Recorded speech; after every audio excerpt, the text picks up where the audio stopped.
I'm Kris Hagan. For those who don't know, I've been a language coach for many years.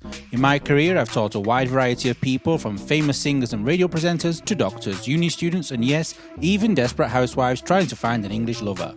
I've finally decided to share my thoughts, tips and tricks with the world. Also check out my YouTube channel if you want to see my ugly mush. So let's kick off this podcast with a great jingle. Doesn't matter where you are, in the car or at the bar. Here for you comes in your ears, another word for thanks is cheers. Here's the new kid from the block, here for you around the clock, sharing all his English tips. Kris is an anagram of risk. Kris. Hello, and welcome to this week's podcast. Now, I know it's not officially summer yet, but my skin tells a different story. If you have a look at my wonderful Instagram profile, etc., you can see that in this period, I am a lobster.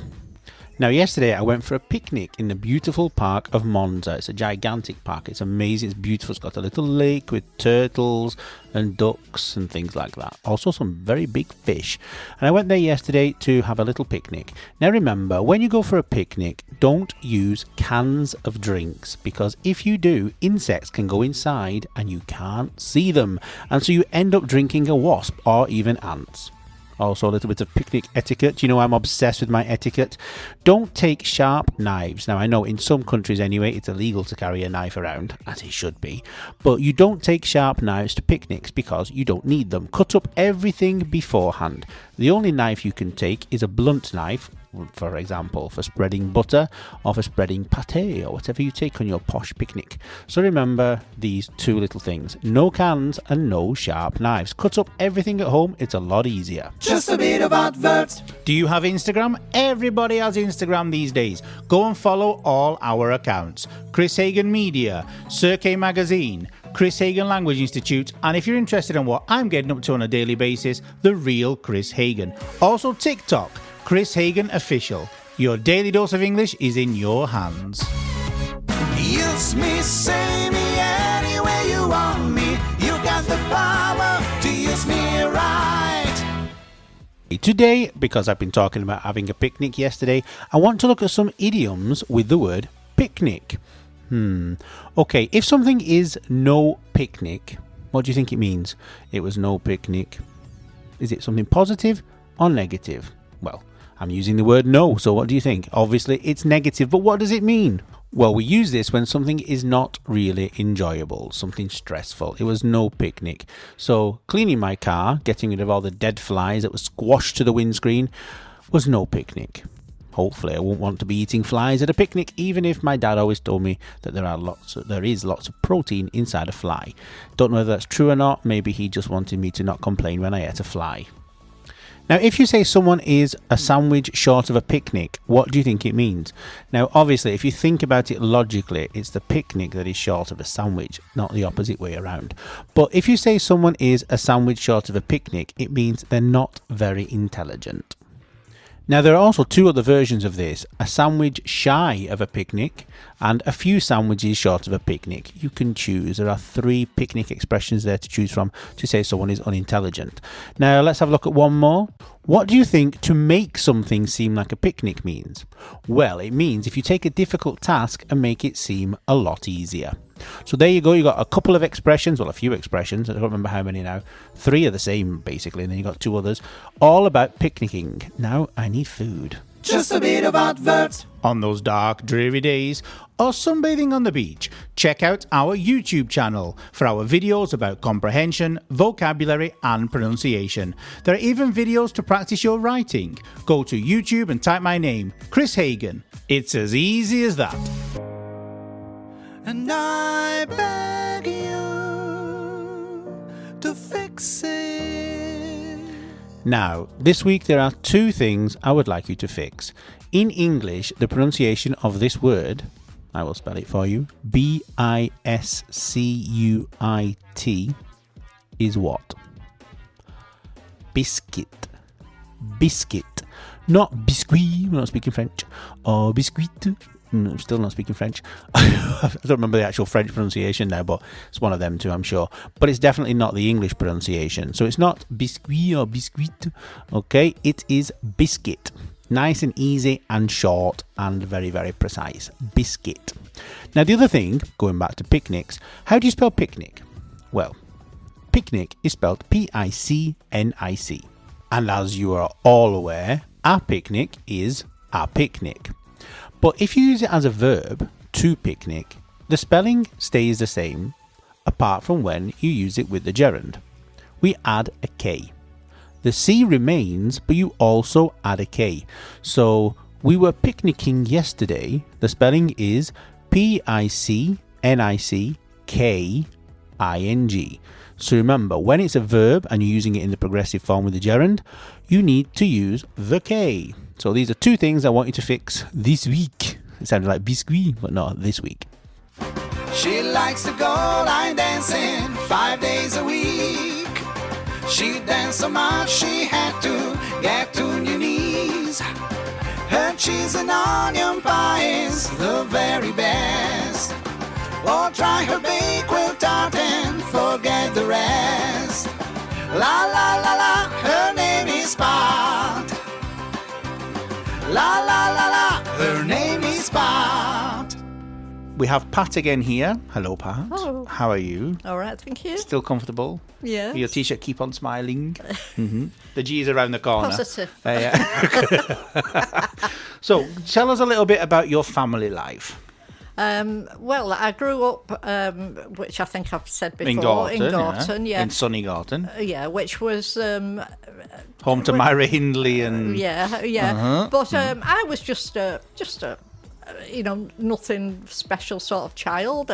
Just like... But you're very special. Well, just like every other child, plain Jane. really. A plain Jane. Yeah, very much. Did you have red hair then as well? No. No. What colour is your natural colour? Now probably grey, but then originally. But then I've only ever brown. seen you with red. Yeah, but then like mousy brown. So mousy brown. What a nice colour, mousy brown. Yeah, exactly. How English, mousy Hence brown. why it's red now. Who wants mousy brown hair? Not me. I have what colour am I? No, Ash you don't. blonde. Yeah, yours is nice. Yeah, it's natural. Mine's natural. Not from a bottle like my mum.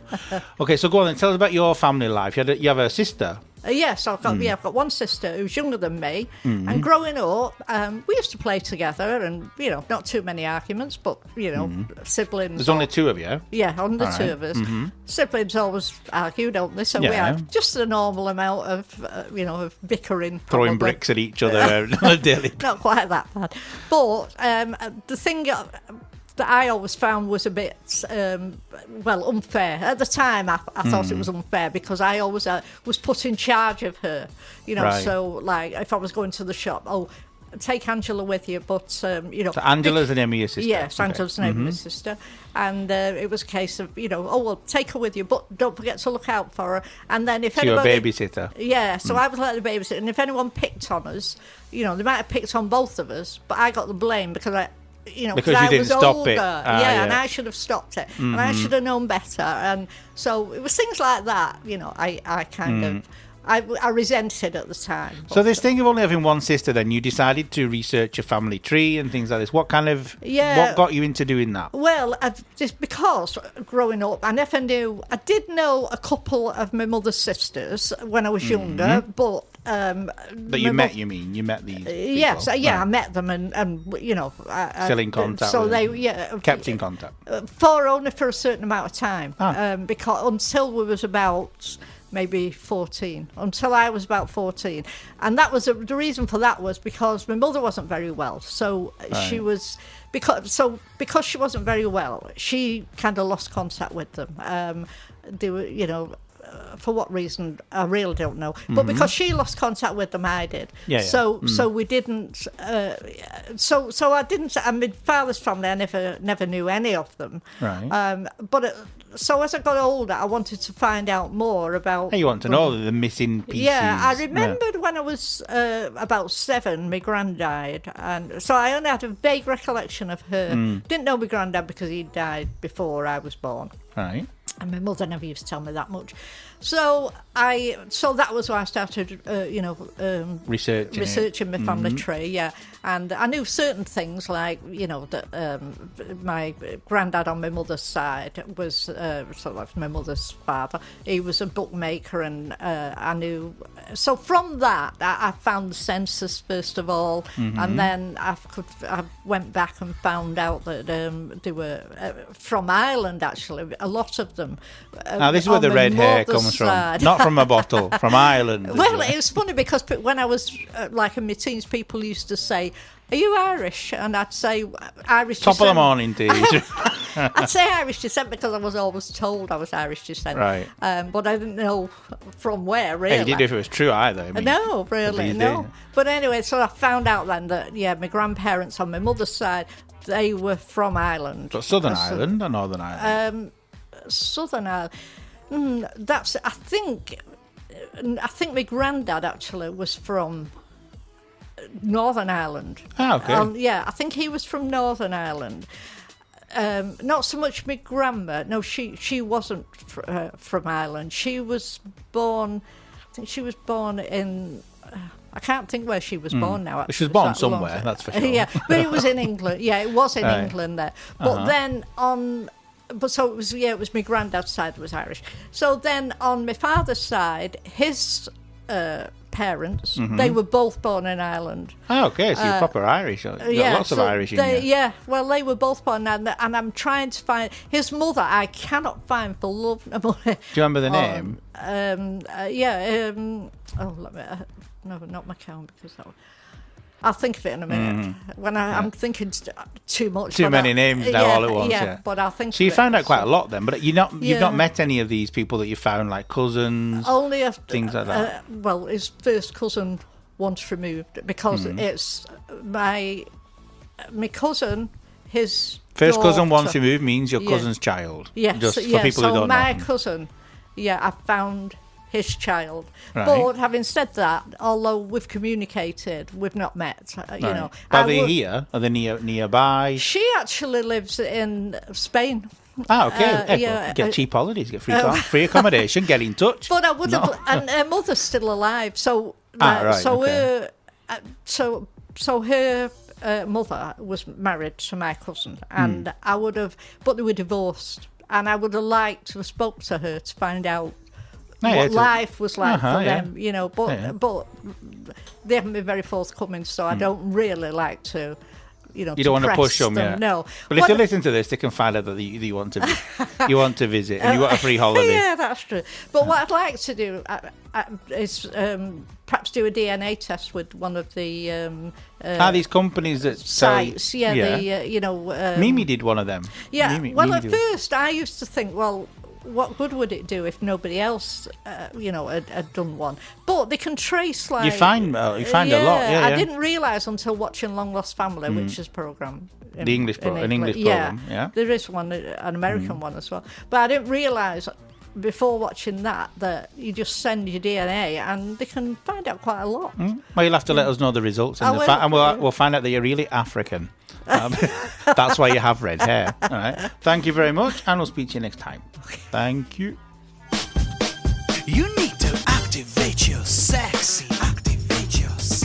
Silk and smooth and snap. Now lean with it. Throw a little sheen in it. Say bang, dishes back. Okay, now Pat just used she used a few, but two specific phrasal verbs that I would like to mention just to explain to you what they mean, just in case you don't know. The first one she said was to pick on. Okay, if you pick on somebody, it means you keep treating them badly or unfairly, normally by criticising them. So if you pick on somebody, go, you've got a big bum, you've got a big nose, you're stupid, okay, these kind of things. You're picking on somebody. And the other one that she used was to look out for somebody. She used to say, she didn't used to say, because she's still alive, Pat. Hi, Pat. She said, I had to look out for my sister. Okay. This doesn't mean she's looking for her. Okay. If you look out for something, it does mean that you're looking out for something to pay attention to see if you can see it. But you can also use to look out for somebody when you make sure that someone is treated well. So I look out for my friends. I make sure my friends are treated well. If you treat one of my friends badly, I'll be knocking on your door. Okay, so to look out for somebody doesn't only mean to look for them to see if you can see them in a crowd because you're meeting them in the village square or whatever. It also means to try to make sure that they are treated well. So remember, the next time you're out for a picnic, don't pick on anybody. Make sure to remember the K is in picnicking, and also look out for your friends. See you next week. Jingle! Doesn't matter where you are, in the car or at the bar. Here for you comes in your ears, another word for thanks is cheers. Here's the new kid from the block, here for you around the clock. Shining on his English lips, Kris is an anagram of risk. Kris.